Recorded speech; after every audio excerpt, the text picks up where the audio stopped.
Bom dia a todos.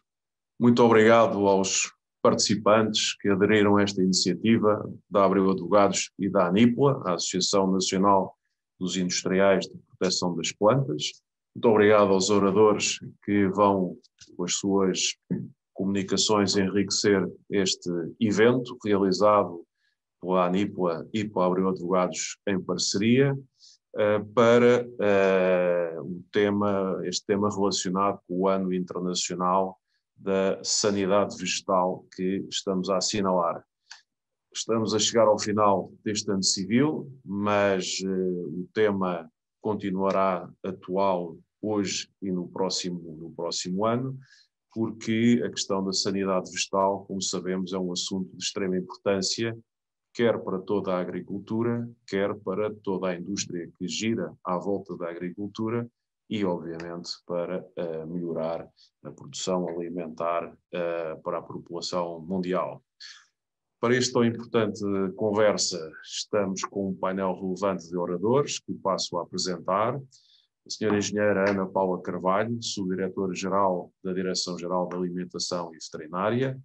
O senhor engenheiro David Gouveia, diretor dos Serviços de Competitividade e Gabinete de Planeamento, Políticas e Administração Geral.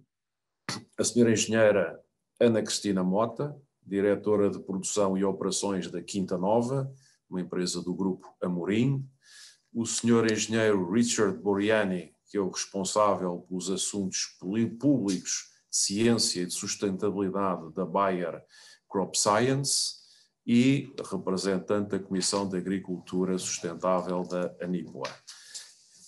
Também contamos com a presença do secretário-geral da ANIPLA, o senhor engenheiro António Lopes Dias, que no final fará a sua alocução de encerramento do evento.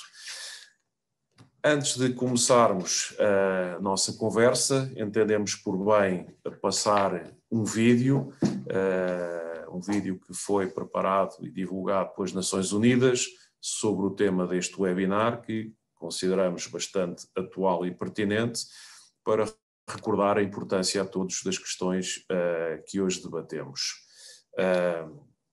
Assim, antes da conversa, peço para iniciarem a projeção deste vídeo. Eu sou vida. Eu sou o lar de milhões. E sustento ainda mais. A minha abundância traz prosperidade, enquanto a minha escassez pode ser mortal. Eu cubro grande parte da terra e a minha influência estende-se muito mais além. Eu tenho estado presente há mais tempo do que pode imaginar. Mas o meu mundo está ameaçado. As pessoas precisam de prestar atenção e fazer mais para garantir o meu futuro. Porque eu mereço ser protegida. A sua saúde depende da minha saúde. A sua vida depende da minha. Eu sou as plantas. Eu sou vida. Proteger as plantas, proteger a vida. Ano Internacional da Sanidade Vegetal 2020. Depois deste vídeo, que é interessante e motivador, então dou a palavra ao senhor engenheiro Richard Boriani, começando por lhe perguntar se, na sua perspectiva, a estratégia do prado ao prato, que visa reduzir em 50% o uso e o risco de produtos fitofarmacêuticos de síntese química, para ter uma proteção agrícola mais sustentável, como é que a indústria planeia responder a este desafio? Bom dia. Primeiro, agradecer à ANIPLA e à Abreu Advogados a organização do webinar. Mas antes de responder à pergunta, gostaria de falar do contexto e falar de outro desafio. A FAO diz que no ano 2050, nesta Terra, nesta planeta, seremos mais ou menos 10.000 milhões de pessoas. para producir alimentos, solamente tenemos o 3% de este planeta para cultivar. É un terreno muito pequeno. E entre agora e 2050, temos de produzir un 50% máis de alimento. E considerando mudanças climáticas, hábitos alimentares que mudan tamén. Os asiáticos queren comer carne, queren beber leite, e não tanto arroz e batata. Então, o grande desafio é alimentar ao mundo no mesmo tempo que preservar ao meio ambiente. E achamos que a agricultura é grande parte da solução. Para voltar à pergunta sobre a estratégia da Comissão Europeia do Farm to Fork, ou do prado ao prato, e esta redução de 50% na quantidade de produtos fitofarmacêuticos, o que em Anipla vemos muito importante é fazer um estudo de impacto. Por quê? Porque 50%? É o mesmo para todos os países? Isto poderia comprometer a produtividade da agricultura portuguesa, porque em Portugal temos muitas culturas: vinho, milho, fruta, laranja, até temos chá e ananas nas ilhas. Então, os agricultores precisam de muitas e numerosas ferramentas para proteger as suas colheitas. E por isto, não podemos comparar com uma agricultura do norte da Europa, onde não tem tantas culturas. Ademais, o procedimento de autorização, e temos neste webinar a Paula Carvalho, que conhece muito bem o procedimento na União Europeia é o mais rigoroso do mundo. É muito estricto. E com o que temos como produtos fitofarmacêuticos hoje em dia, os agricultores são capazes de produzir alimentos em quantidade suficiente, de qualidade e a preços acessíveis. Sem produtos fitofarmacêuticos, teríamos un 40% menos de colheita, menos de alimento. Na campanha da Anipla de Considere os Factos fala disto e da importância da sanidade vegetal. A indústria da saúde vegetal basa a sua inovação na ciência. Todo o que fazemos tem uma base científica. Temos novos produtos com melhor perfil, com menos impacto no meio ambiente. Ademais, falando de uma redução, em 10 anos houve uma redução em quantidade do uso de produtos fitofarmacêuticos. E, importante, se temos que reduzir ainda mais, podemos ter um problema muito grande. E também, em 2016, a Anipla fez um estudo de impacto de supressão de várias substâncias fitofarmacêuticas. E isto causaria um grande problema para produzir muitas culturas que são fundamentais para a agricultura portuguesa. Um elemento muito importante são as boas práticas agrícolas e a produção integrada. Temos de ver a saúde, a sanidade vegetal em um conjunto. Combinar produtos químicos, biológicos, inimigos naturais e pensar e razonar. Outro elemento fundamental que pode fornecer a indústria é a digitalização. Falamos muito da digitalização na agricultura, mas o importante é que faz a digitalização. ao final, a digitalização é uma optimização para o agricultor. É uma ajuda para a sua toma de decisão, porque ao final é o agricultor que decide. E permite decidir se é necessário tratar, como, quando. Também a genética, as novas técnicas genômicas abrem muitas possibilidades. Temos exemplos como sementes resistentes à seca, plantas que absorvem o nitrógeno do ar, cereais sem glúten. São características muito importantes, mas precisamos de uma regulação para poder dispor de estas ferramentas para os agricultores.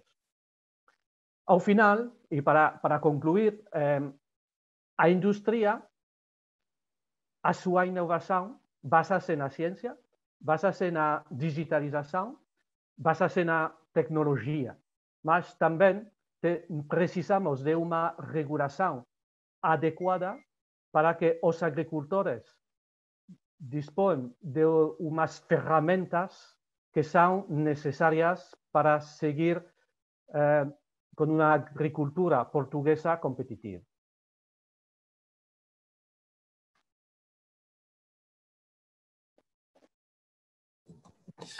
Muito obrigado, Sr. Engenheiro Richard Buriani, pela sua intervenção.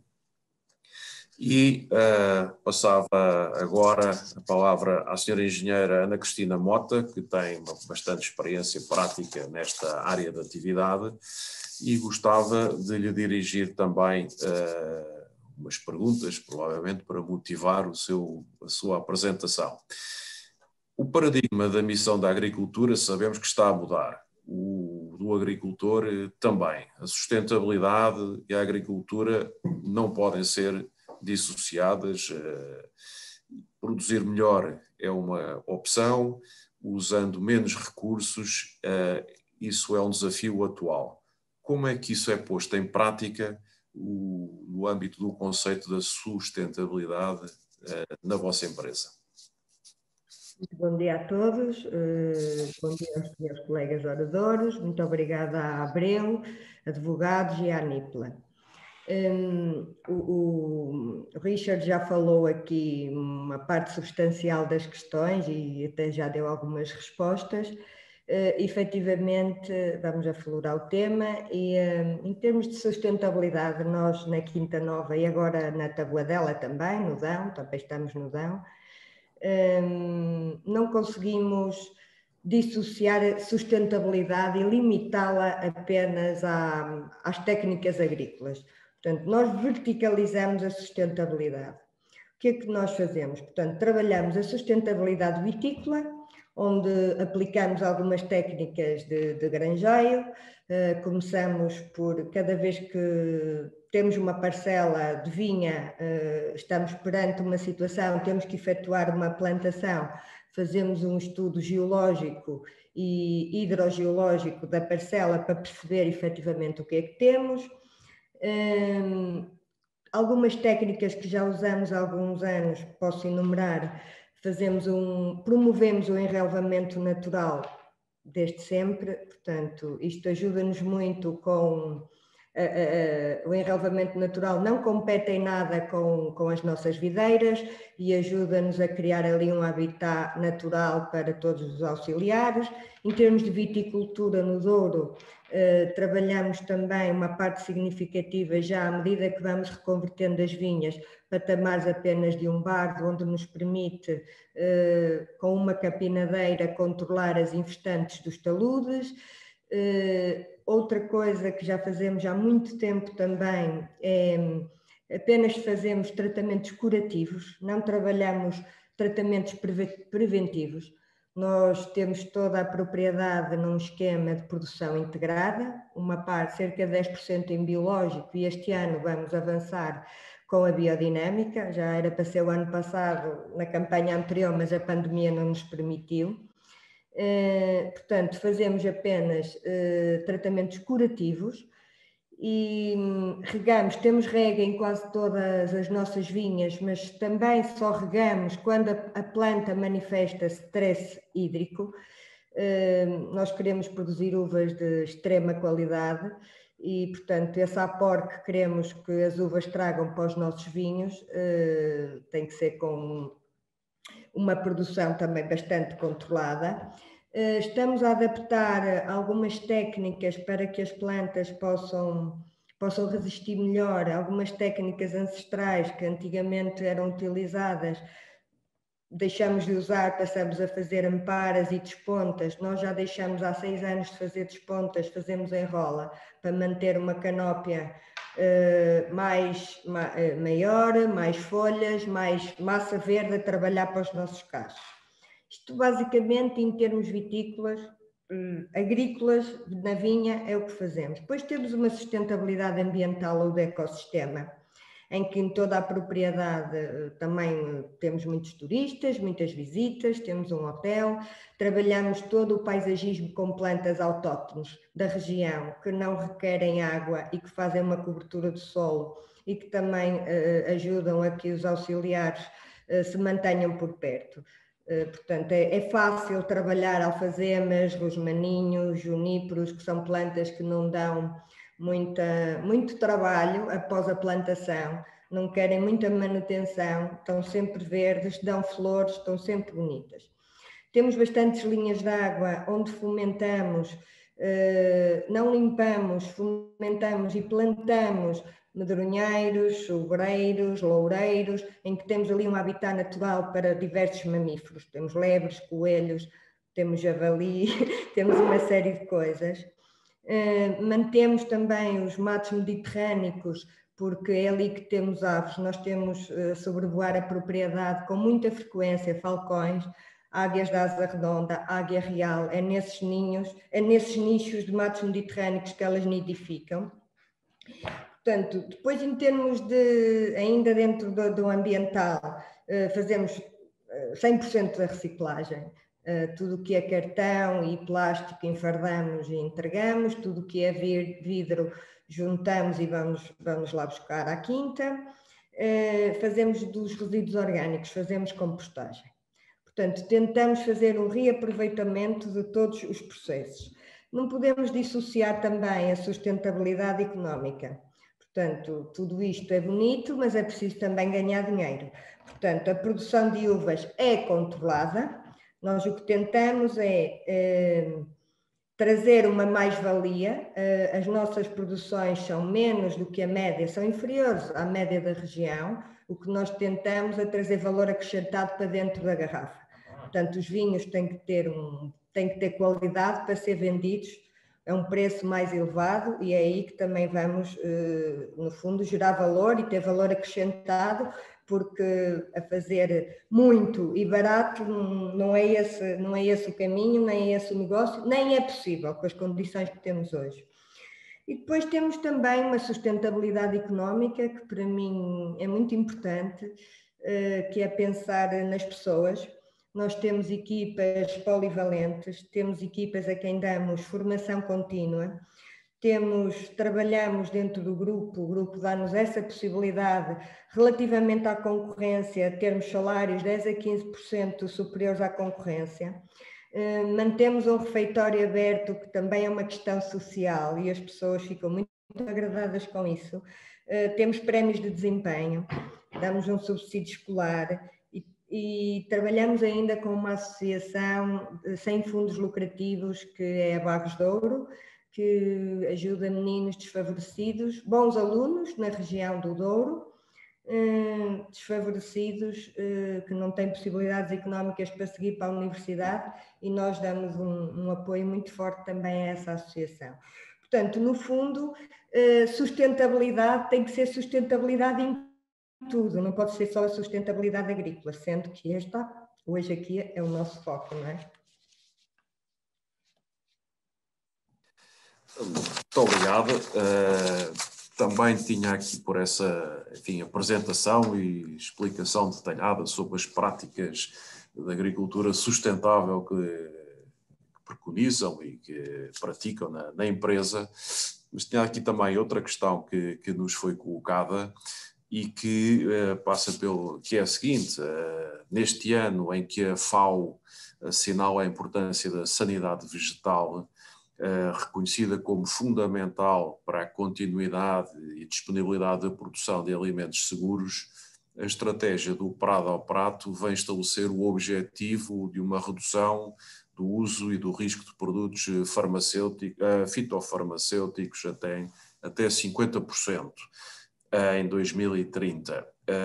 Na Quinta Nova e provavelmente no âmbito da indústria vitivinícola em que se inserem, que impactos é que esta medida pode ter na agricultura portuguesa e em particular na área da vitivinicultura? Pode ter impactos muito fortes e eu diria mesmo em algumas situações até catastróficos, porque efetivamente há doenças que se não tratarmos não vamos conseguir controlar. Por muitas técnicas que a gente utiliza. Eu posso vos dizer que na Quinta Nova, em 20 anos de experiência, eu nunca utilizei um inseticida, porque nunca tive essa necessidade. Se calhar o que fomentamos com o enrelvamento, com os nichos de mato, conseguimos ter auxiliares suficientes que nos proporcionam, o clima também é bastante seco, e portanto proporcionam-nos a não utilização. Mas quando falamos de milho e ídio, a coisa já não é bem assim, e por muito enxofre ou sulfato de cobre que a gente tenha disponível, é difícil. Portanto, o que eu acho é, nós temos que nos adaptar, algumas técnicas já temos implementadas, mas que o futuro passará muito pela agricultura de precisão.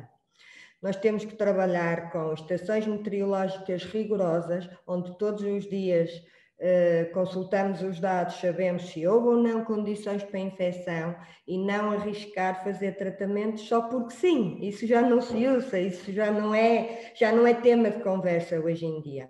Portanto, quando tratamos temos que saber exatamente houve infecção e o que é que estamos a fazer. Depois temos que mudar também um bocadinho a forma como aplicamos. Temos que utilizar e começar a trabalhar com equipamentos de aplicação, pulverizadores de ultra baixo volume, para haver muito menos desperdícios.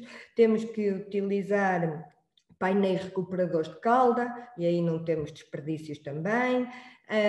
Associado às estações meteorológicas, temos que trabalhar as armadilhas, no caso dos insetos, das pragas, temos que trabalhar armadilhas, temos que fazer confusão sexual. As empresas de fitofármacos também têm que nos ajudar, e eu sei que trabalham todos para isso, têm que ter produtos que efetivamente sejam eficazes, sejam mais limpos para o ambiente, de forma a que todos em conjunto consigamos reduzir a pegada ecológica. Este eu acho que é o caminho. Depois temos que monitorizar outras coisas, monitorizar a rega, não regar só porque regamos. Nós estamos a fazer viticultura, não estamos a fazer fruticultura. Isso é lá embaixo, o Val da Rosa é que faz fruticultura das uvas. Portanto, temos que ter muito cuidado com a rega e com os desperdícios de água. Relativamente às adubações, às carências, podemos ter as fotografias aéreas de infravermelhos que também nos ajudam a definir as zonas, tudo complementado com as análises de solo. Tudo isto ajudará a que tenhamos todos, e que quem trabalha em produção integrada e biológico, mas em produção integrada já reduziu em muito a utilização de fitofármacos. Temos é que continuar este trabalho e paulatinamente acho que conseguimos com algumas destas técnicas adaptando.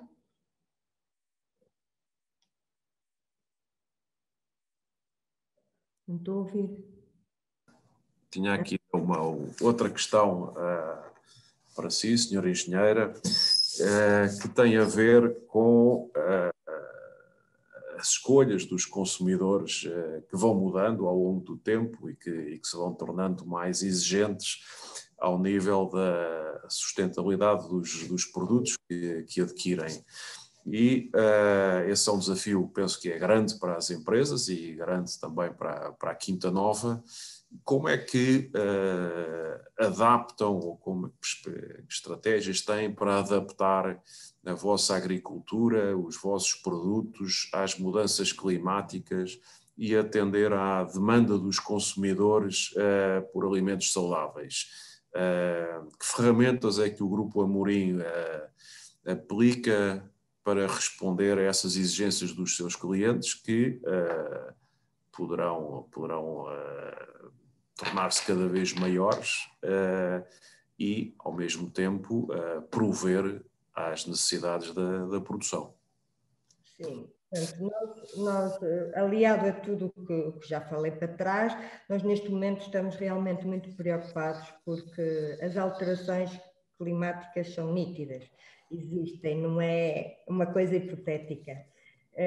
Nós estamos a trabalhar já numa fase em que dentro da Quinta Nova vamos substituir algumas parcelas de vinha e nessa substituição já estamos a estudar as últimas vinhas que plantamos, já foi tudo com material clonal de seleção massal, portanto já são plantas, clones que foram escolhidos e selecionados de forma a resistir mais às condições climatéricas adversas. De qualquer maneira, neste momento já estamos noutra fase. Nós temos parcelas com diferentes altitudes, diferentes exposições, diferentes castas. Neste momento o nosso estudo incide muito sobre que castas plantar.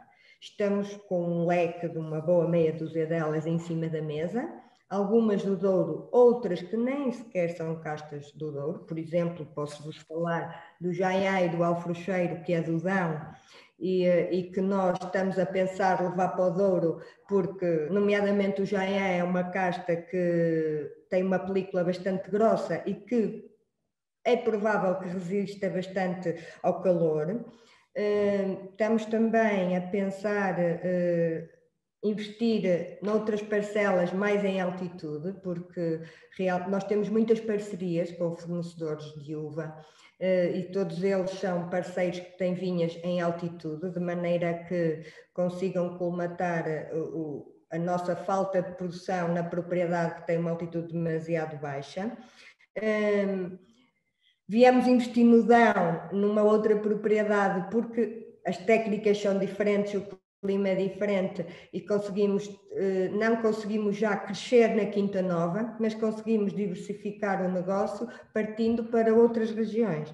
Portanto, o que nós estamos a fazer é, estamos atentos, queremos mudar, sabemos que temos que mudar alguma coisa, porque o Douro começa nos últimos 2, 3 anos a ter demasiada repetitividade da falta de produção em baixa altitude. E isso obriga-nos realmente a olhar para as coisas com uns olhos muito sérios, muito certeiros e ter que mudar um bocadinho de vida em algumas coisas. Muito obrigado, Sra. Engenheira, pela sua intervenção e pela experiência prática que acaba por nos transmitir. E eu passava agora ao Sr. Engenheiro David Gouveia para também dirigir algumas questões. A primeira tem a ver com o Pacto Ecológico Europeu e, novamente, com a estratégia do Prado ao Prato, porque vai determinar as linhas da política agrícola comum pós-2020 e o futuro deste setor, pelo menos até 2030. Um setor que é sujeito a muitos fatores externos, como as alterações climáticas, as ameaças fitossanitárias, estando na base do sistema de alimentação, ele tem que dar garantias de segurança e de qualidade do que produz. Gostava de ouvir a sua opinião sobre esta questão também. Bom dia, muito obrigado. Bom dia, agradeço, em primeiro lugar, este convite em nome do Gabinete de Planeamento, à ANIP e à Abreu Advogados, e cumprimentar os restantes colegas de painel e também dar os parabéns pelo timing em que está a ser feito este webinar, ou esta conversa. O Pacto Ecológico Europeu e a estratégia do Prado ao Prato, de facto, foram anunciados e estão a ter um impacto muito grande já em todas as nossas vidas, principalmente em quem está a começar a trabalhar nestas matérias da política agrícola e também, obviamente, quem está no terreno, ainda não tanto por aquilo que está a determinar efetivamente, mas por aquilo que está a perspectivar que vai determinar no futuro. E isso é algo que a nossa ansiedade começa a produzir efeitos, obviamente. O Farm to Fork, agora focando aqui mais no Farm to Fork, uma vez que é a estratégia do Prado ao Prato, que está talvez neste momento mais em cima da mesa com metas e objetivos já muito formais. Neste momento não é uma prioridade da presidência portuguesa, uma vez que a presidência portuguesa vai começar já no dia 1 de janeiro, no primeiro semestre de 2021. A estratégia do Prato ao Prato não é uma prioridade da presidência portuguesa. O foco da presidência portuguesa vai ser a conclusão do dossiê de negociação da PAC, é algo que estamos há 2 anos e quase 3, ou seja, irá fazer 3 anos de discussão. E esse dossiê vai ter uma discussão política a nível dos trílogos entre Parlamento Europeu, Conselho e Comissão, que necessariamente vai ter já muita influência destas estratégias, quer do Pacto Ecológico, quer da estratégia do Prato ao Prato, mesmo ainda antes de termos quaisquer iniciativas regulamentares sobre este assunto. Iniciativas regulamentares só vão ter início, propostas da Comissão, de acordo com o plano de ação da Comissão, só vão ter início durante a presidência eslovena, que começa em julho de 2021, e o que temos neste momento, de facto, é uma comunicação da Comissão ao Conselho e ao Parlamento Europeu, mas é uma comunicação um pouco diferente daquilo que é o habitual nestes inícios de estratégias. É uma comunicação que já apresenta objetivos, um plano de ação, é muito extenso, é muito abrangente, e a novidade é as metas. Ou seja, é uma comunicação que apresenta já metas. Não é hábito, a Comissão Europeia não é legisladora, a Comissão Europeia não define orientações políticas da União Europeia, isso compete ao Parlamento e ao Conselho, mas o que é certo é que a Comissão está a tomar aqui funções de legislador e determinista que ainda não será o timing para isso, em termos de procedimento, ou processo de aquisição de uma estratégia. O impacto para a proteção vegetal surge muito evidente nesta estratégia do Prato ao Prato, como já foi dito aqui pelo engenheiro Borriani, nas componentes da redução global da utilização dos pesticidas, aqueles 50% que surgem ali como metas muito firmes e muito pragmáticas, até 2030, portanto, já com um objetivo temporal muito claro, e com o objetivo de assegurar uma produção alimentar sustentável, ou seja, preocupa-se com a sustentabilidade da produção alimentar, ao mesmo tempo que diz também a própria estratégia que há uma preocupação muito grande em garantir capacidade de abastecimento alimentar às populações. E, portanto, há aqui algo que vai ter que ser definido também, não só a nível técnico, mas também a nível político, como é que se vão conjugar estes 2 objetivos. Uma coisa é a produção alimentar sustentável, com certeza, outra coisa é produção alimentar sustentável capaz de providenciar alimento suficiente às populações. Como eu disse, as iniciativas legislativas só estão previstas a partir do 4º trimestre de 2021 e, portanto, é aí que será efetivamente desencadeado o debate. Eu penso que a engenheira Paula Carvalho poderá também aprofundar um pouco mais isto a seguir, não é? É uma área que está a ser acompanhada muito diretamente também pela DGAV. A comunicação, de facto, não é vinculativa, ainda não é, mas não podemos ser ingênuos a pensar também que vai ser pura e simplesmente esquecida ou ultrapassada com decisões políticas, até porque tem algumas bases que são muito razoáveis. Vai necessariamente passar por uma necessidade de adaptar métodos. As sensibilidades que estão a atuar neste momento sobre esta atividade, que falta essencialmente a atividade agrícola na produção primária, são sensibilidades muito diversas. A nível dos decisores políticos também, o Parlamento Europeu tem cada vez mais uma componente fortíssima de preocupações que não são diretamente ligadas à atividade agrícola, mas que trazem para a atividade agrícola outras áreas da sensibilidade política. Algo em que temos andado efetivamente a pressionar, já antes de haver propostas legislativas, é que o que quer que venha a acontecer, em termos de metas, vai ter que ter, primeiro que tudo, um ajustamento aos diferentes pontos de partida das várias situações dos Estados-membros. Isto também já foi aqui dito. Há, de facto, situações muito diferentes em diferentes Estados-membros, adaptações que já foram feitas, culturas diferenciadas, práticas culturais muito diferentes, o próprio mosaico de culturas agrícolas é muito diferente ao longo da União Europeia, dentro da própria exploração, como é lógico. Há aqui variabilidades imensas nas realidades mais do sul da Europa do que quando caminhamos mais para o norte da Europa. Isso vai ter que ser tido em consideração. E isso tem sido o que tem vindo a ser afirmado por Portugal a nível de preocupação política com a evolução da aplicação da estratégia do Prato ao Prato. A preocupação principal que efetivamente estamos já a transmitir a nível técnico à própria Comissão Europeia é que vamos ter que fazer o que quer que seja baseado em dados científicos e em fontes oficiais. A nossa principal preocupação tem sido quais as fontes que estão a ser utilizadas ou que vão ser utilizadas para podermos aferir estes pontos de partida e como calcular as metas ou como conseguir também verificar as metas. E temos que garantir que são, de facto, utilizadas fontes oficiais, objetivas e fiáveis. Porque nestes casos, e como em muitas coisas que estão a acontecer neste momento, a nível de propostas de decisão, os soundbites e a desinformação muitas vezes surge como rapidamente evolui para um princípio definido e, portanto, o que é preciso é, de facto, basear-nos em fontes oficiais, fontes que sejam replicáveis no tempo e que consigam efetivamente estimar uma evolução, um ponto de partida, uma evolução e como é que podemos definir a meta que queremos atingir.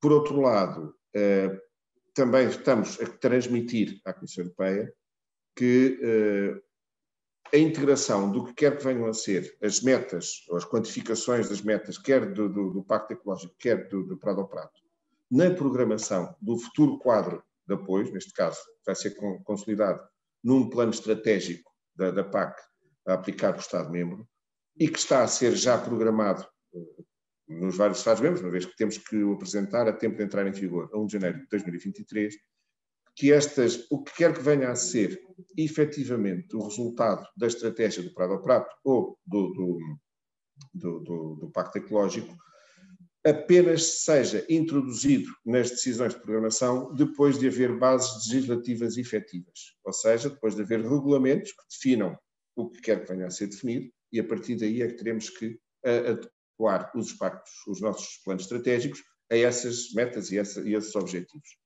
E que também aqui seja com recurso a fontes oficiais para podermos aferir os pontos de partida e a evolução da adaptação. E o que queremos, de forma alguma, é que isto venha a comprometer o trabalho de programação que já está a ser efetuado. Já foram feitos diagnósticos, já foram feitas análises de necessidades, já foi começado a trabalhar a própria arquitetura de programação e as lógicas de intervenção. Portanto, agora não podemos já esquecer quase 1 ano e meio de trabalho de preparação para introduzir algumas metas ou alguns objetivos que ainda não estão consubstanciados em regulamentação e estão apenas numa comunicação. Esta articulação com a Comissão, até porque também temos consciência de que alguma coisa vai ter que ser adaptada e também não queremos fazer agora um plano estratégico que daqui a 1 ano esteja já a ter que ser alterado para os próximos anos. A Comissão comprometeu-se a estabelecer um diálogo estruturado com os Estados-membros e esta integração inicial para que se possa fazer através de recomendações que a Comissão possa já transmitir aos Estados-membros com base nas propostas de plano estratégico que já estejam a ser apresentadas à Comissão, nesta fase de instrução, digamos assim, para que possamos já começar a alinhar aqui o caminho a seguir. A primeira reunião com a Comissão com Portugal vai ter lugar já no próximo dia 25 de novembro, já recebemos esse convite. Já veio um documento com uma série de recomendações que já começámos a ler, estou a ver aqui a Gera Paula também a abanar a cabeça, porque acho que vai ser um pouco o nosso trabalho agora nos próximos dias, vai ser analisar essas recomendações e ver até que ponto é que estão ou não a seguir este racional de atuarmos só com quantificações e com metas ou objetivos que sejam cientificamente demonstrados e demonstráveis, objetivos com base em pontos de situação também eles objetivos, e penso que é aí que também vamos trabalhar desde já. O que também é preciso transmitir, e aqui para quem está a ouvir esta nossa conversa, é que tudo isto vai ter que correr bem, e não há dúvida que vai ter que correr bem, até porque nós vamos ter que garantir, de facto, tal manutenção da atividade agrícola e da sustentabilidade dessa atividade.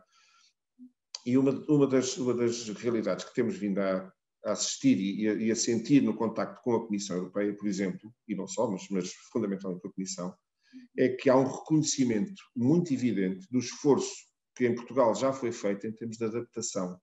É muito evidente mesmo. Aliás, Portugal tem muitas vezes sido dado como um bom exemplo de adaptação. E ouvimos já, que a engenheira Ana Cristina acabou de dizer já vários exemplos de adaptação que é racional, não foi porque foi imposta, é porque é necessário, porque conseguem aferir a necessidade de compensar uma perda de produtividade numa determinada área ou numa determinada altitude, com soluções que sejam também elas próprias sustentáveis em todos os níveis para as empresas. Portanto, e esse esforço está muito reconhecido. Tem sido apontado como um bom exemplo. Agora, de facto, nós temos muitos atores envolvidos neste processo. É um processo complexo e o ambiente, e aqui falamos agora da área do ambiente, da área política do ambiente, o ambiente está a participar cada vez de forma mais ativa e muito diretamente neste processo. Inclusivamente, até a nível nacional, no próprio processo de programação da PAC, em que o Ministério do Ambiente tem, neste momento, uma atuação direta, uma vez que tutela as florestas, que também estão incluídas neste plano estratégico, e, por outro lado, uma atuação, digamos, consultiva, mais indireta, mas também extremamente incisiva, sobre todas as matérias que definem o que será a ambição verde deste plano estratégico.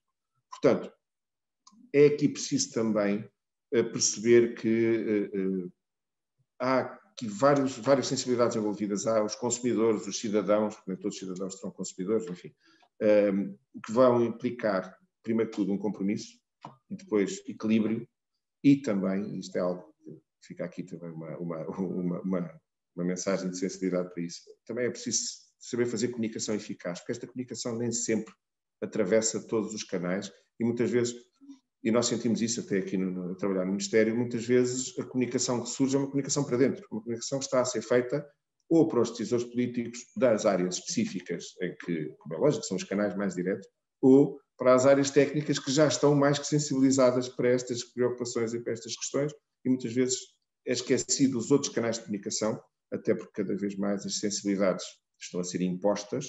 Não digo que não sejam algumas delas também por necessidade da própria evolução da atividade agrícola, mas muitas vezes há aqui imposições de sensibilidades que precisamos também saber comunicar e explicar. Por exemplo, este esforço que já foi feito, e que não estamos a partir do zero, não parece que de repente as preocupações ambientais na atividade agrícola, ou de sustentabilidade na atividade agrícola começaram hoje. Não se reinventou agora esse problema. Regressando às questões da presidência portuguesa, e porque também, apesar de não estarmos a lidar diretamente com a estratégia do Prado ao Prato, enquanto concessão regulamentar, também dizer que, obviamente, que estas matérias não estão esquecidas na presidência portuguesa e, por exemplo, está previsto por iniciativa nacional levar ao Conselho de Agricultura um debate sobre a luta biológica, e penso que a engenheira Ana Paula também poderá abordar isso um pouco na sua intervenção. Portanto, tudo isto acaba por fazer parte das nossas prioridades futuras. Justamente, Sr. Engenheiro, pegando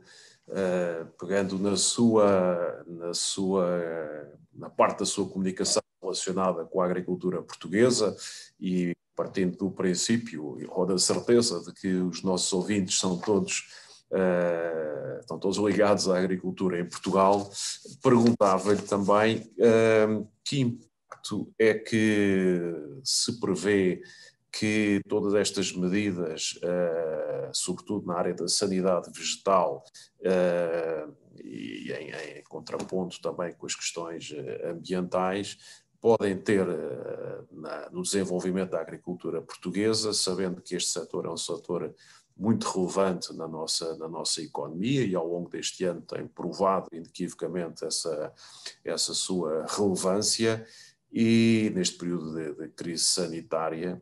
E nesse âmbito, enfim, que política tenciona Portugal adotar para que os nossos agricultores possam manter a sua produtividade ou aumentá-la, melhorar a competitividade dos seus produtos e da sua atividade económica no âmbito destas novas regras enfim, como também falou, toda a agricultura europeia é diferente de país para país e, portanto, qual é o impacto que tudo isto tem na atividade dos nossos agricultores? A pergunta parece curta, a resposta não será assim tanto. De facto, é a grande preocupação. Quem tem acompanhado um pouco mais os últimos, digamos, 3 anos de evolução, de análise daquilo que era antigamente chamado os mercados agrícolas, depois evoluiu para a fileira agroalimentar e hoje em dia que já tem uma lógica de sistemas alimentares, passou a ser muito habitual referirmos ao triplo desafio que os sistemas alimentares têm neste momento que enfrentar. Primeiro que tudo, produzir alimentos em quantidade para abastecer populações. E que esses alimentos depois têm que ter qualidade, em segurança alimentar, qualidade nutricional, tudo aquilo que nenhum consumidor europeu neste momento está disposto a prescindir da evolução que teve nas últimas décadas em termos de alimentação. E, por outro lado, o respeito pelos recursos, sejam eles recursos ambientais, económicos, tudo. Portanto, toda a sustentabilidade da utilização de recursos. E, por fim, assegurando também um modo de vida adequado a todos os agentes económicos envolvidos na cadeia e dos quais não podemos também esquecer os próprios consumidores, uma vez que os consumidores, sendo eles próprios parte da cadeia ou do sistema alimentar, também são agentes económicos. E, portanto, como é que isto se faz? Tem sido a grande discussão e como é que vamos conseguir, como principal preocupação, assegurar a continuidade da atividade e a resiliência dos agricultores para conseguirem manter esta atividade, uma vez que, sem a produção primária, não haverá a continuação do sistema alimentar e, portanto, tudo tem início, apesar de podemos falar em circularidade, é verdade, mas aqui não há ovo e galinha, há um princípio. O princípio é a produção primária. Sem a produção primária não há matérias-primas para fazer tudo o resto, nem para poder permitir a circularidade. Portanto, o exemplo recente da pandemia foi muito evidente na capacidade do setor agrícola e agroalimentar em manter a sua atividade, mesmo em condições muito adversas, e as grandes preocupações que no início, e posso-vos garantir que desde a primeira semana antes dos encerramentos, em março, já tinha sido desencadeados vários elementos de análise da cadeia de abastecimento para avaliar onde estava a ser necessário atuar. E foi sempre evidente que o que era fundamental era manter circuitos, manter a capacidade técnica, manter os fatores de produção a circular, manter o abastecimento das explorações e da agroindústria, manter o abastecimento, ou seja, nunca foi necessário atuar sobre a atividade, mas sim permitir que a atividade se desencadeasse. Garantir exceções, garantir as atividades prioritárias e, enquanto isso foi garantido, foi sempre possível manter o funcionamento das explorações, da atividade agrícola e agroalimentar e da indústria e assegurar mercados, mesmo com as diferenças nos perfis de consumo, que foi evidente, por exemplo, com o fecho do canal Horeca, mas por outro lado, houve um aumento muito grande do consumo noutros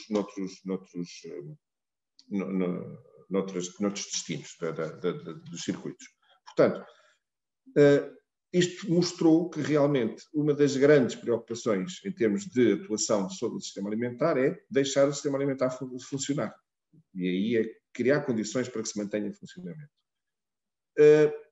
Sabemos agora também é que estes sistemas alimentares e as cadeias de abastecimento alimentar são, de facto, cada vez mais decididas pelos consumidores, que são os consumidores neste momento que definem toda a atuação da cadeia a montante. E também sabemos que as alterações de perfis de consumo alimentar, eu não lhe vou chamar nem de dietas nem de regimes, são os perfis de consumo alimentar, são cada vez mais resultado de uma urbanização crescente e que faz com que a decisão de compra está cada vez mais distante da produção primária. Isto inverte-se em momentos de crise. Nós vimos, por exemplo, nesta situação de Covid, que a indústria regrediu em termos de formulações de produtos para produtos de maior escala de consumo e de menor identidade do consumidor, porque o consumidor começou a procurar um produto com maior capacidade de conservação, com maior facilidade de confecção. Portanto, é o consumidor que vai decidir no final do dia o que é que vai comer. Como é que ele decide é que temos que pensar. E também sabemos que os custos reais de produção são muito altos. Agora, estas preocupações do tal triplo desafio vão aumentar cada vez mais, quer por redução de produtividade, quer por maiores dificuldades até na capacidade de atuação na produção primária, vão levar a custos cada vez mais elevados. Estes custos têm de ser compensados, obviamente, e serão compensados ou por via do mercado ou por via de uma atuação pública. Se formos falar na via do mercado, e aqui o termo willingness to pay, que é um termo que tem sido muito utilizado também, quer dizer, claro que pode ser uma via para remunerar algumas destas exigências, e vai ser certamente, em alguns casos, uma via muito interessante para remunerar estas exigências. Mas desde que compense efetivamente os custos acrescidos, e que sejam custos acrescidos baseados em requisitos que são resultantes também das tais evidências científicas, que não sejam modas, e, portanto, que sejam também constantes e duradouros ao longo do tempo, porque, por exemplo, e acabámos de ouvir o exemplo da viticultura, não se pode instalar uma vinha hoje com base numa preferência do consumidor que seja, imaginemos agora, porque prefere o vinho isolado, e de repente o consumidor daqui a 2 anos, afinal, prefere um vinho amarelado, e, portanto, não se vai pura e simplesmente trocar uma vinha, e as decisões, quando se põem em marcha, decisões estratégicas, têm que ser baseadas, de facto, em tendências também, elas próprias, e aqui vou falar agora de um termo que tem sido muito utilizado, mas as escolhas dos consumidores também têm de ser sustentáveis ao longo dos anos, porque é impossível conseguir navegar em decisões que vão mudando de acordo com algumas modas, algumas tendências que têm pouco a ver com questões científicas e de facto baseadas em necessidades da atuação na produção. Obviamente que esta abordagem, por um lado da procura, também tem limitações. O rendimento das populações, a própria percepção dos consumidores, como eu estava a dizer, as questões culturais, questões de sociedade, e também temos aqui produtos de base que estão muito afastados da decisão do consumo, e, portanto, por vezes não é possível fazer diferenciação de um produto de base que não tem depois uma expressão muito direta junto do consumidor. E aí, para além de poder haver uma melhoria através da promoção, através, por exemplo, da indicação da origem, que são também matérias que, por exemplo, estão a ser abordadas, ou estão previstas para ser abordadas no âmbito da estratégia do Prado ao Prato, há aqui também a necessidade de comunicação, como eu já disse há pouco, também não vou repetir, mas, por outro lado, quando não é possível, e sabemos que não será possível em toda a extensão fazer esta compensação através do mercado, é lógico que será necessário apoios, e estão a ser já previstos apoios, para garantir esta transição de forma adequada, e principalmente para os agricultores, obviamente, porque estamos aqui a falar neste momento de instrumentos para os agricultores.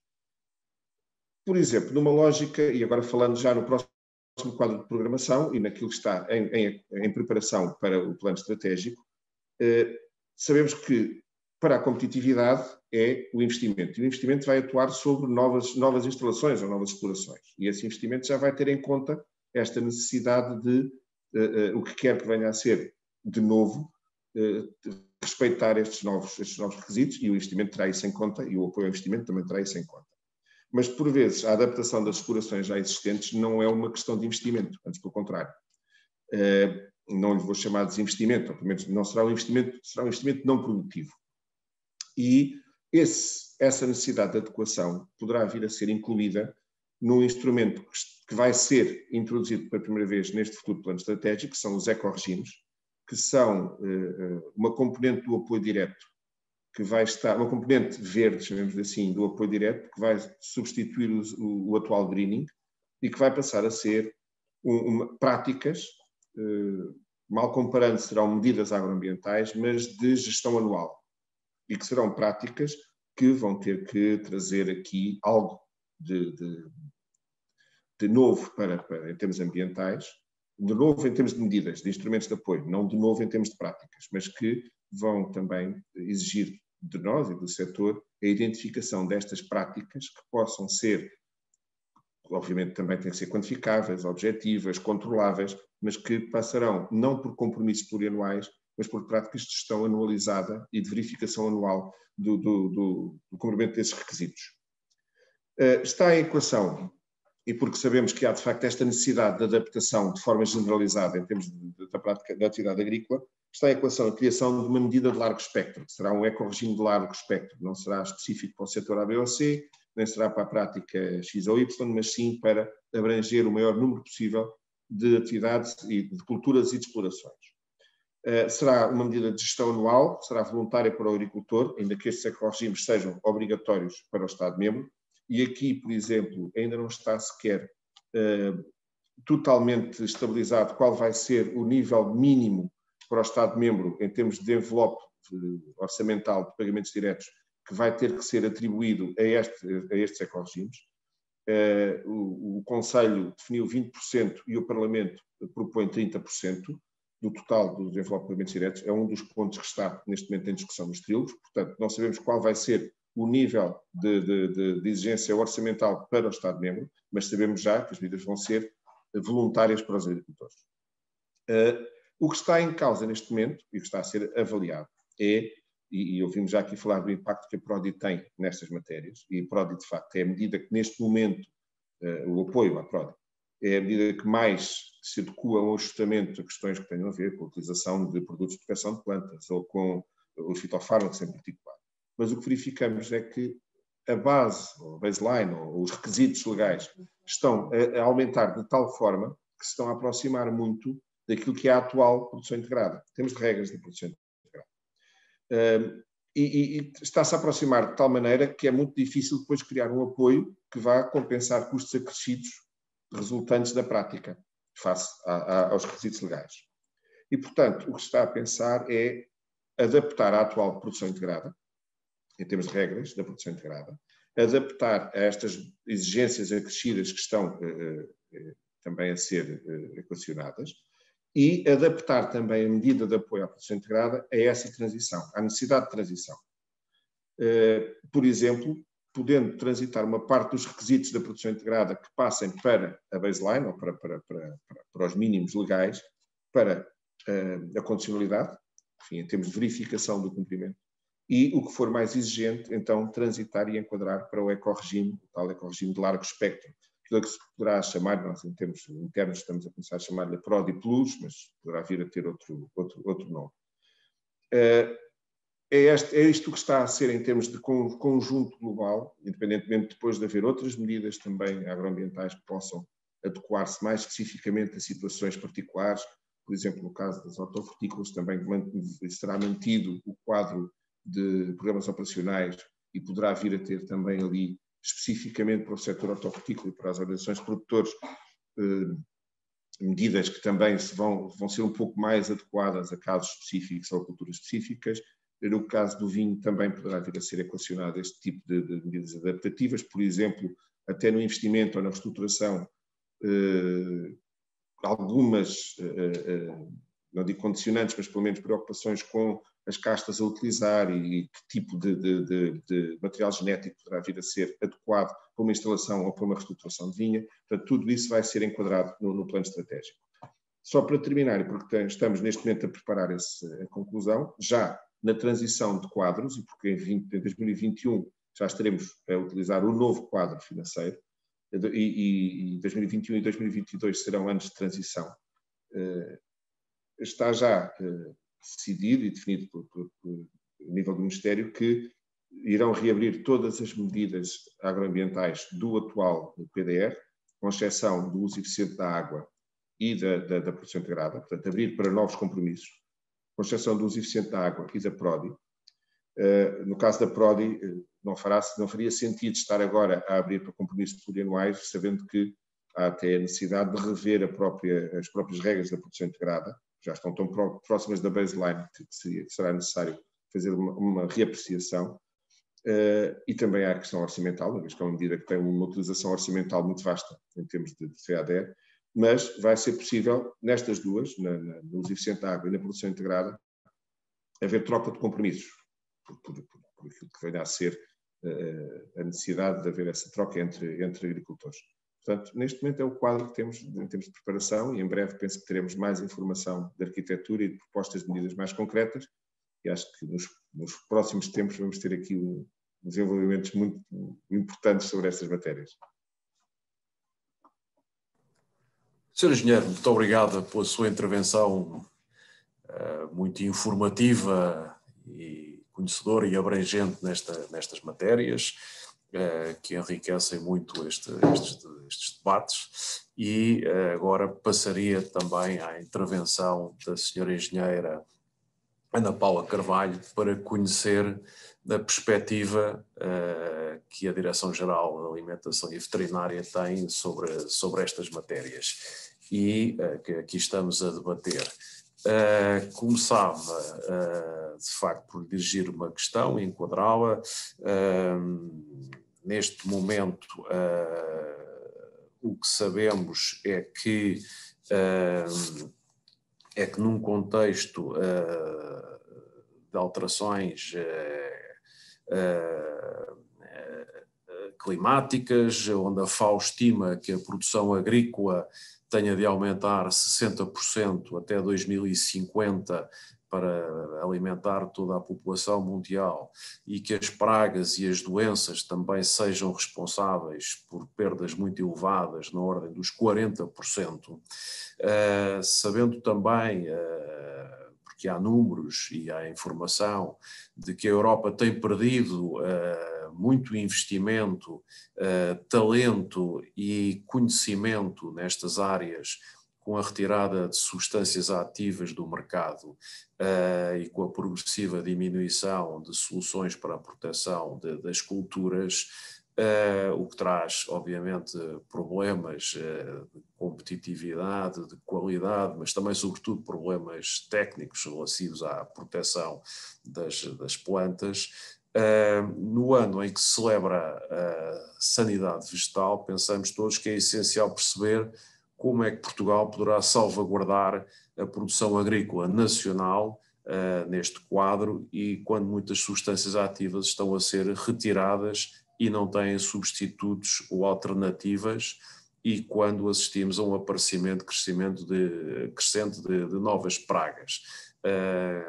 Gostava então de ouvir, e todos de ouvirmos, a perspectiva da Direção-Geral da Alimentação e Veterinária, representada pela Sra. Engenheira Ana Paula Carvalho.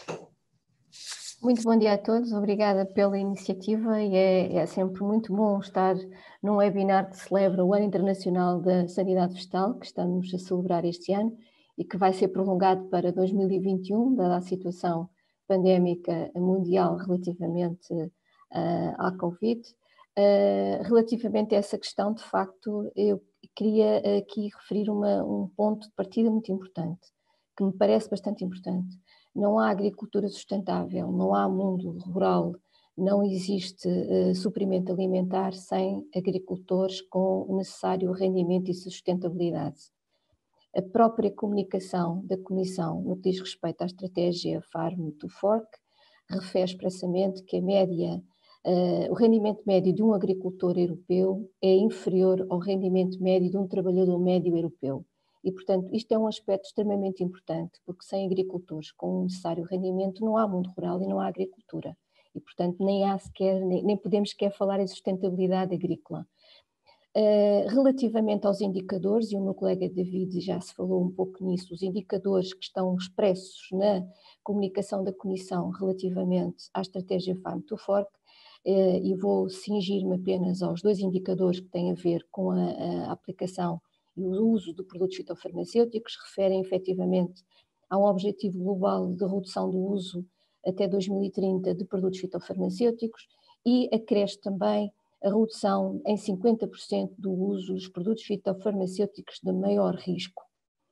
O meu colega David já referiu, nós vamos estar a apoiar os nossos colegas do GPP, que têm tido um trabalho extraordinário na coordenação de toda esta questão da nova plano estratégico da PAC.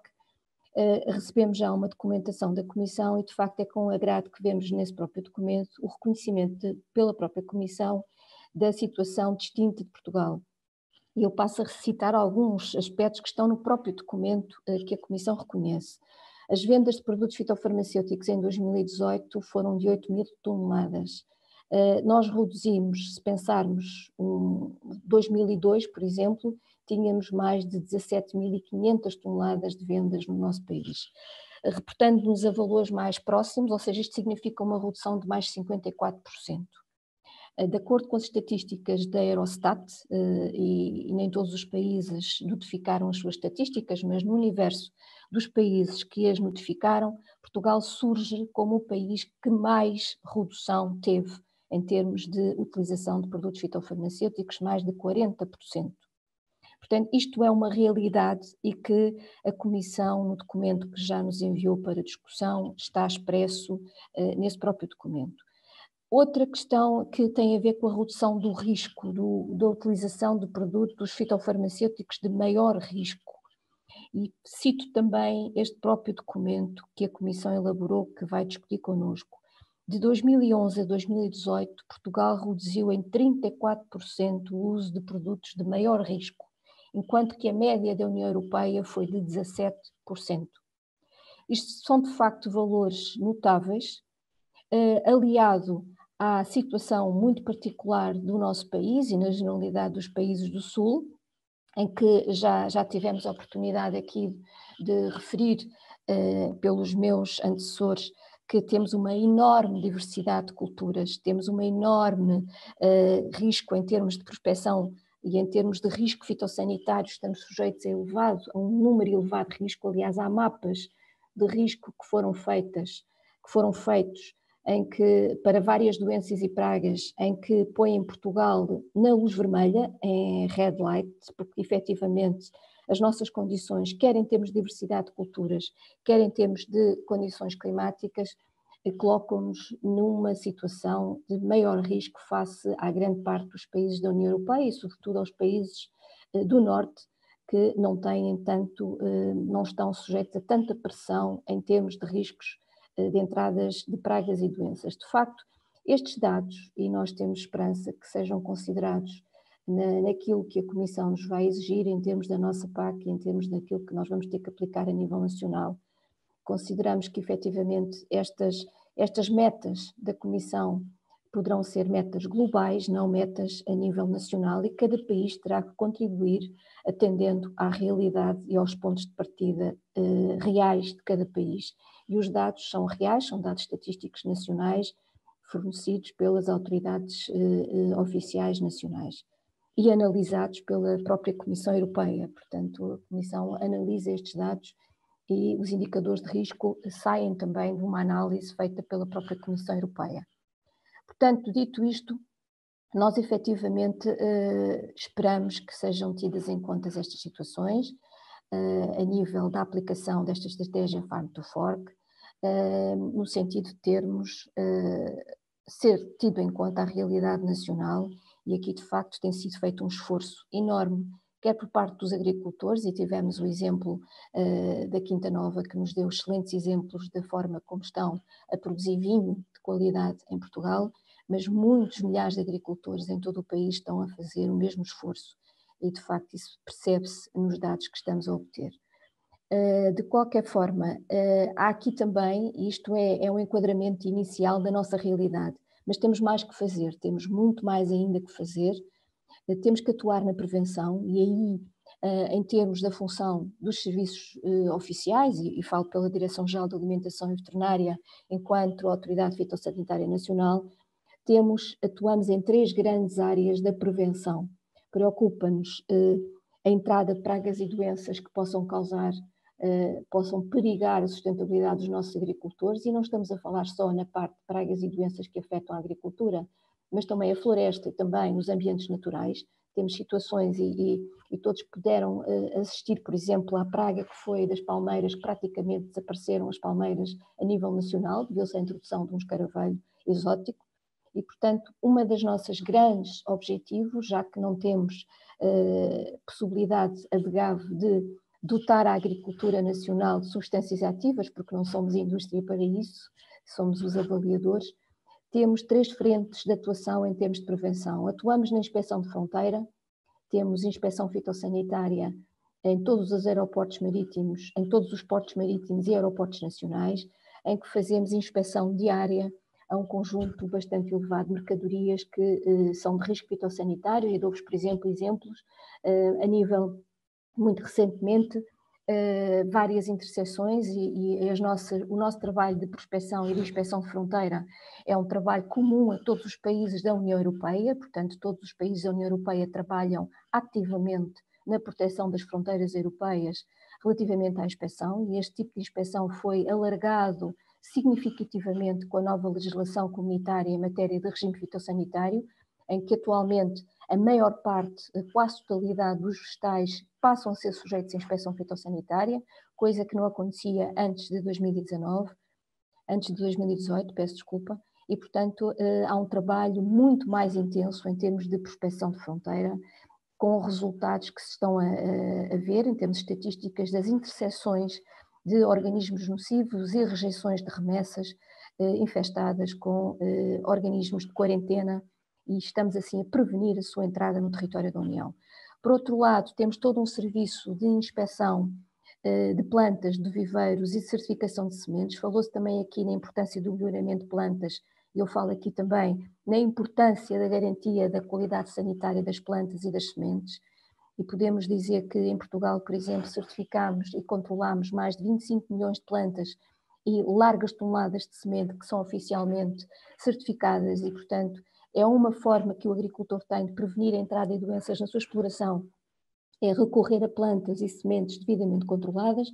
E, por outro lado, temos um papel fundamental, que é um programa de vigilância nacional, que abrange 63 programas, 63 pragas e doenças de quarentena a nível nacional, que abrange todos os serviços regionais de agricultura, em que estamos no terreno a prospectar com armadilhas, com redes de armadilhas, com inspeções visuais, com colheitas de milhares de amostras, para podermos detectar precocemente pragas e doenças que poderiam, se entrarem no território, ter efeitos extremamente negativos sobre a nossa agricultura. E, portanto, este trabalho de prevenção é essencial, mas não compete apenas ao Ministério da Agricultura, compete também aos senhores agricultores e à sociedade em geral. Relativamente à sociedade em geral, e permitam-me aqui fazer um à parte, esta celebração do Ano Internacional da Sanidade Vegetal visava e visa sobretudo alertar a sociedade para a importância da saúde das plantas e para a importância que cada um tem para essa proteção.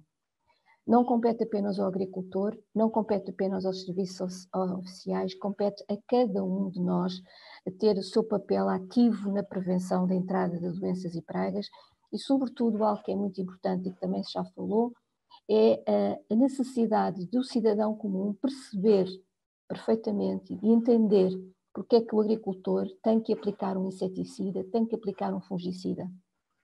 Muitas vezes o consumidor não percebe e acha que o agricultor está a utilizar um determinado produto apenas com uma intenção nefasta de fazer algo mal ao ambiente. É muito importante que o consumidor entenda para que ter alimentos nutritivos, saudáveis e abundantes nas prateleiras dos supermercados, os agricultores têm que proteger as suas culturas e estão a proteger as suas culturas com as formas disponíveis e que são altamente rigorosas. Aliás, já foi dito que o programa, a regulamentação europeia a nível de homologação de produtos fitofarmacêuticos é dos mais exigentes do mundo. Isso tem resultado na saída de centenas de substâncias ativas no mercado europeu, o que reduz significativamente a capacidade dos agricultores de protegerem as suas culturas.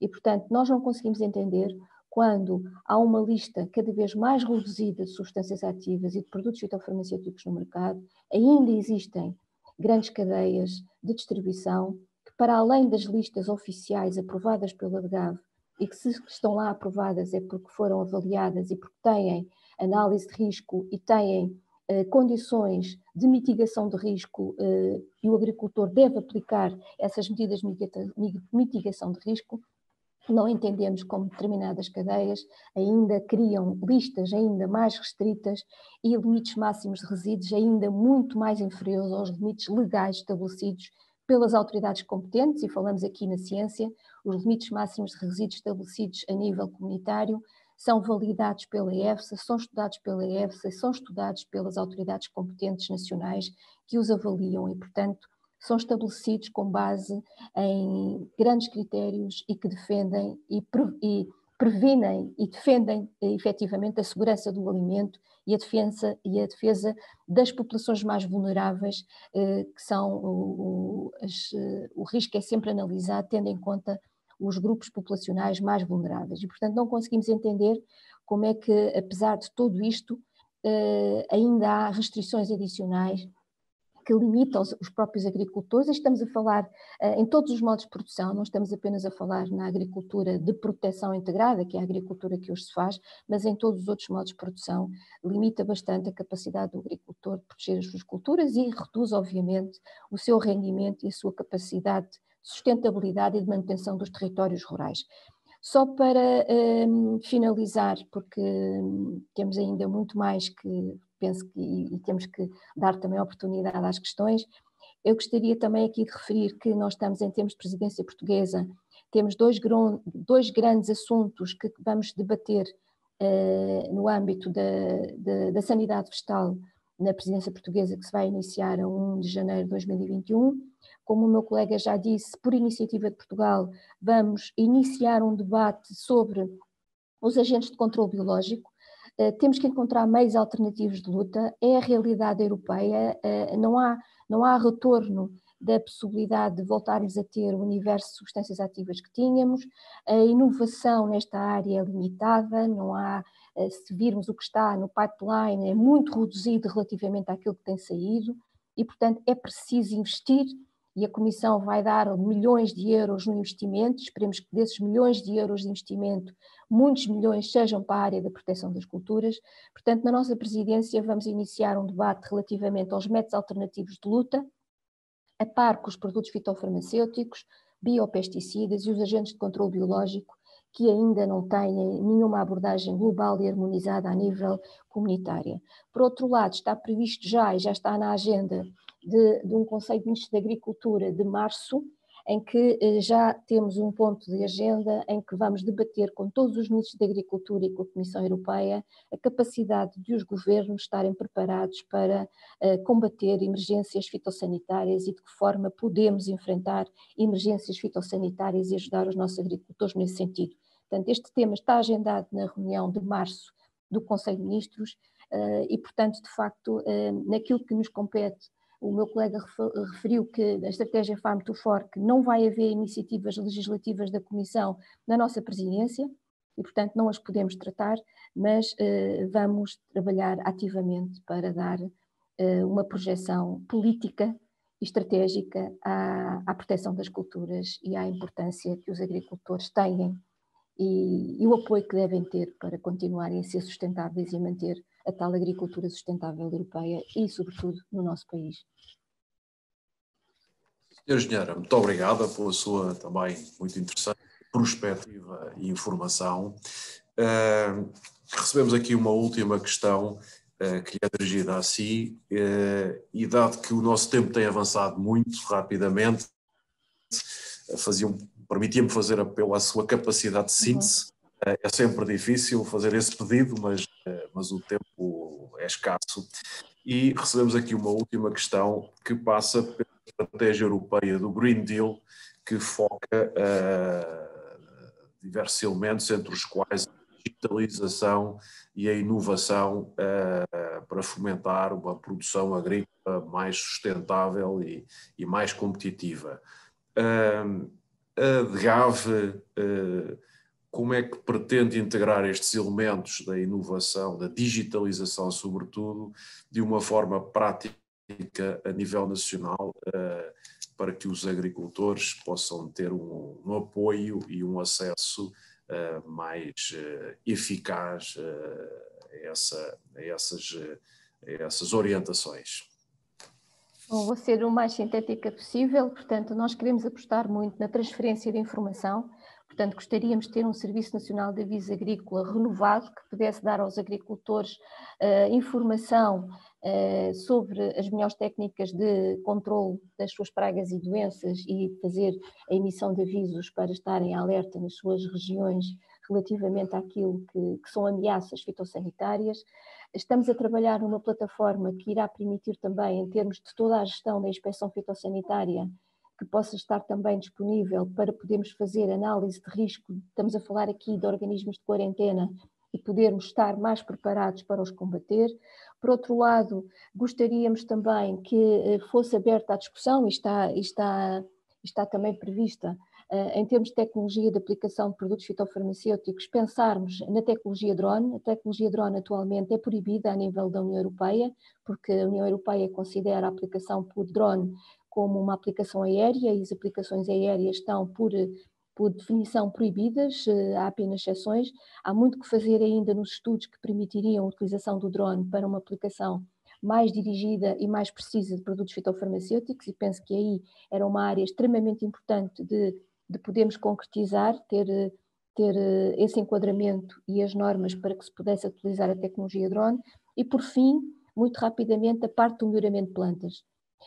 As plantas são também, em termos de melhoramento, nós estamos a discutir e vai ser apresentado à nossa presidência portuguesa também 2 grandes estudos. O estudo da Comissão relativamente às novas técnicas de melhoramento de plantas, que é fundamental para a Europa progredir naquilo que os agricultores europeus poderão ter em termos de melhoramento e tecnologia de ponta aplicada ao melhoramento de plantas, e vamos ter também na nossa presidência a apresentação pela Comissão, e vai ser discutido em grupo de trabalho que a DGAV vai acompanhar, o que se perspectiva em termos de futuro da toda a legislação em matéria de produção de sementes e de materiais de propagação de plantas, e aí há uma oportunidade para podermos introduzir inovação, para podermos introduzir a par com a seleção, tecnologia de ponta em termos de melhoramento, considerarmos e contemplarmos também, por exemplo, e dirigindo-me aqui também à colega que falou no questão da vinha, a proteção, por exemplo, da seleção policlonal da videira, que é muito importante para, sobretudo para Portugal, que tem uma riqueza brutal em termos de castas autóctones. Obrigado, Sra. Engenheira. De facto, o nosso tempo está a chegar ao fim. Estou certo que há aqui muitas questões interessantes que teríamos ainda bastante tempo para discutir. Esta indústria e a sua relação com o mundo agrícola são de facto temas muito vastos, como estamos a ver, mas não há tempo para tudo. Gostava de agradecer ao Sr. Engenheiro David Gouveia, que representa o Ministério da Agricultura, à Direção-Geral da Alimentação e Veterinária, na pessoa da Engenheira Ana Paula Carvalho, à Bayer Crop Science, na pessoa do Sr. Engenheiro Richard Boriani, e à Quinta Nova Grupo Amorim, na pessoa da Sra. Engenheira Ana Cristina Mota, que contribuíram muito com os seus conhecimentos para a qualidade deste evento, e reafirmar mais uma vez que este webinar é a demonstração do compromisso da Abreu Advogados com o setor agrícola e o setor agroalimentar. Voltaremos e com mais temas e com certamente interessantes para esta comunidade. Para terminar, e porque este também é um evento com a colaboração, o apoio e a parceria da ANIPLA, gostava de passar a palavra ao Sr. Engenheiro António Lopes Dias, Secretário-Geral da ANIPLA, para fazer a sua comunicação e encerrar este evento. Da nossa parte, muito obrigado. Bom dia. Muito obrigado a todos. A minha tarefa está muito simplificada porque, enfim, todos os participantes, os colegas Ana Cristina Mota, o colega David Gouveia, o colega Richard Boriani e a colega Ana Paula Carvalho, disseram tudo e foram eloquentes e, portanto, isso facilita muito a minha vida, até porque estamos mesmo em cima do tempo e queria começar por fazer alguns agradecimentos. Em primeiro lugar, aos participantes, a você que esteve aí desse lado. Esperamos que tenha dado por bem emprego o tempo que aqui esteve connosco e esperamos que este webinar tenha sido útil para si. Um agradecimento especial à Abreu Advogados, em especial na pessoa do Dr. Manuel Douras Rocha, que foi um ótimo moderador. Queria também agradecer à equipa da ANIPLA, principalmente à Comissão de Agricultura Sustentável da ANIPLA, que está aqui representada pelo Richard, e um agradecimento muito especial à Mónica Onofre, que também está aqui, e que sem ela e sem a CAS isto não teria sido possível, foram os grandes obreiros deste evento. De facto, já foi tudo dito, a sanidade vegetal não é um assunto que está longe de ser resolvido, diria mesmo que está perto de ser agravado. A nossa situação geográfica assim o diz. Nós somos a horta, nós somos o pomar, nós somos a adega, nós somos o lagar do norte da Europa. Seremos dos mais afetados pelas alterações climáticas e pelas novas pragas e doenças. Compreendemos e aceitamos os propósitos do Green Deal e da estratégia Farm to Fork, mas as metas que estão colocadas não tem qualquer estudo científico de base e nem existe nenhum estudo de impacto. Posso anunciar que a SCPA, que é a nossa Associação Europeia, está a fazer um estudo de impacto em vários países. Como o Richard disse, em 2016 a ANIPLA fez um estudo de impacto em Portugal e eu posso anunciar-vos que esse estudo de impacto está neste momento a ser atualizado. Nós temos um novo estudo de impacto a decorrer.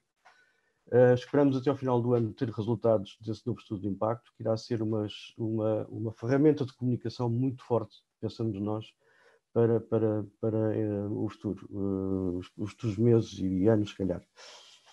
As políticas da União têm, portanto, que ter em conta as diferenças entre os países e a indústria acredita que a ciência e a inovação têm que estar na base da implementação do Green Deal. E nós não somos contra, nós queremos ser parte da solução. Já foi anunciado a nível europeu, e eu vou aqui referir de novo, que a indústria anunciou que vai continuar a investir. A indústria vai investir até 2030 14 mil milhões de euros nesta área, dividido em 3 sub-áreas. Uma é a procura de novas soluções, não só dentro da química convencional, mas dos biopesticidas, da agricultura, da digitalização da agricultura, e em todas as novas áreas que permitam trazer novas ferramentas de detecção, diagnóstico, prevenção dos problemas fitofarmacêuticos, fitossanitários. Outra área deste investimento é na economia circular. A indústria fitofarmacêutica quer ter uma taxa de retoma de embalagens vazias de produtos fitofarmacêuticos a nível da Europa de 75%. Nós posso dizer que somos um país que está neste momento na linha da frente e somos um dos 5 melhores países da Europa nesta área. Há muitos países da Europa que, das duas uma, ou não têm nenhum sistema de recolha de embalagens vazias de produtos fitofarmacêuticos, ou estão agora a lançar projetos piloto. Portanto, nós já começámos em 2006 em Portugal. Portanto, somos considerados um país com um sistema maduro. E, finalmente, outra área em que nós vamos investir, ou que esta verba de investimento se vai dirigir, é a área da formação, que não é nada de novo, é algo que a indústria tem vindo a fazer desde ao longo dos anos. Basta lembrarmos do projeto TOPS, basta lembrarmos do Cultivar a Segurança, e nós continuaremos a investir nessa área. Em Portugal, a ANIPLA vai continuar a reforçar a nossa Smart Farm como um polo de boas práticas e, neste momento, resta dizer-vos que tudo faremos para não deixar cair a nossa agricultura. Um bem-aja para todos e até um dia destes. Muito obrigado.